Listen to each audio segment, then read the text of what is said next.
Well, why don't we all drive solar-powered cars? Why aren't we on the metric system? Why is George W. Bush president? Don't ask me, I just live here.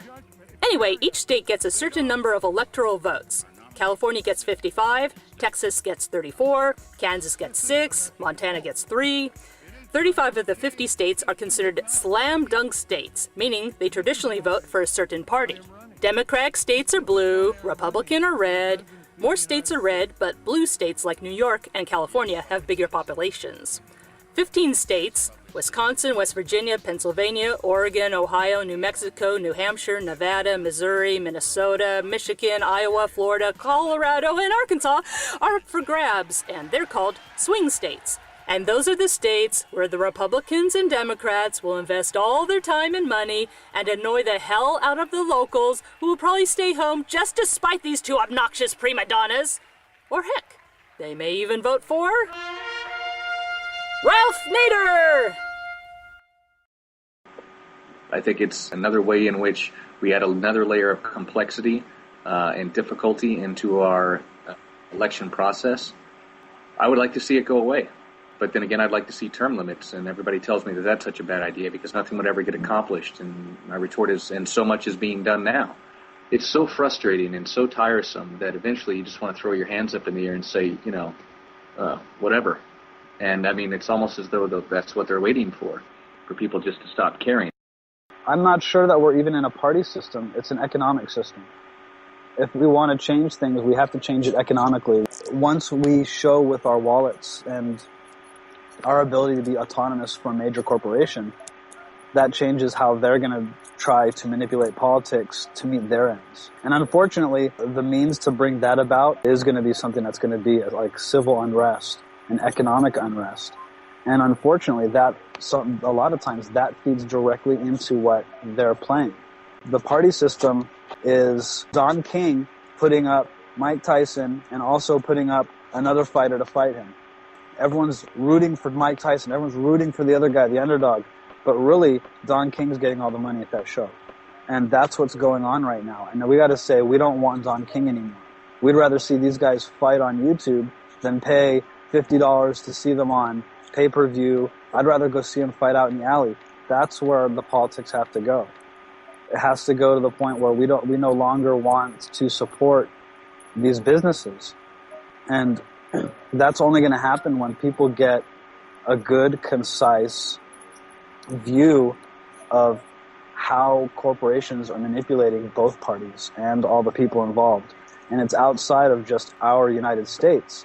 They manipulate all kinds of countries, any developed economic country, and even the undeveloped ones. The corporations are the ones like GE, who's like one of our biggest military contractors, along with everything else, who rules half the TV system that shows us what we're supposed to think or not think. These are the people who help define politics, but they're also just Don King. A democracy definitely is not led by corporations and money. It's for the people and by the people.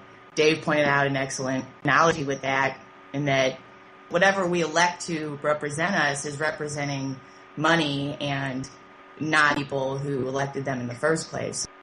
I think democracy is easily corrupted and has really taken a dive over quite a few years. I think that America is very young, and I'm sure everybody remembers what happened to Rome. They collapsed under their own quote-unquote civilization.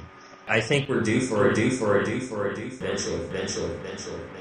Men of goodwill and generosity should be able to unite regardless of party or politics. This is not even a legal or legislative issue alone. It is better to settle these matters in the courts than on the streets, and new laws are needed at every level. But law alone cannot make men see right.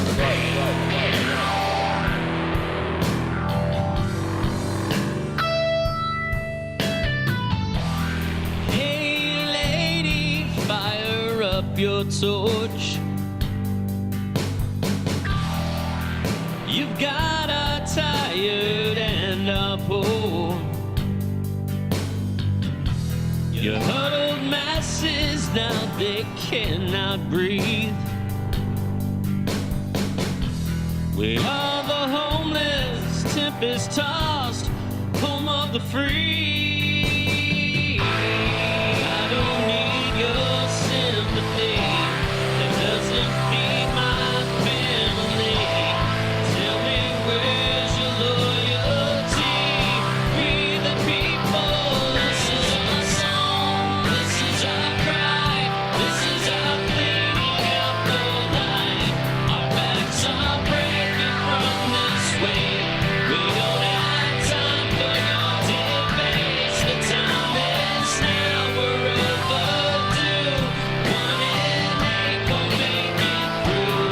Another night, American dream is to survive.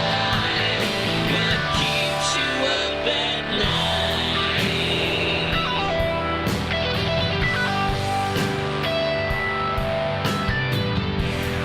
Mr. Senator, can you step down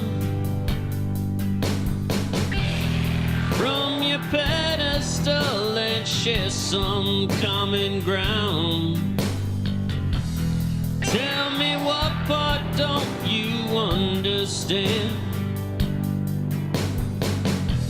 The people that you represent can't get a helping hand from you, but we protect you when you sleep. Take your garbage from the street, put out your fires when you need, but not this time. This is our song, this is our cry, this is our pleading out the line. Our backs are breaking from this way. We don't have time for your debates. The time is now. We're overdue. 1 in 8 won't make it through. Another night, American dream is to survive. What keeps you up at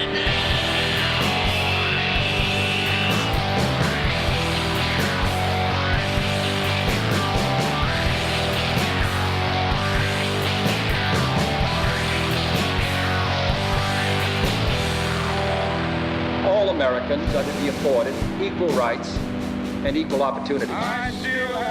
Whether we are going to treat our fellow Americans as we want to be treated. And this nation, for all its hopes and all its boasts, will not be fully free until all its citizens are free. The fires of frustration and discord are burning in every city, north and south. Where legal remedies are not at hand, redress is sought in the streets, in demonstrations, parades, and protests.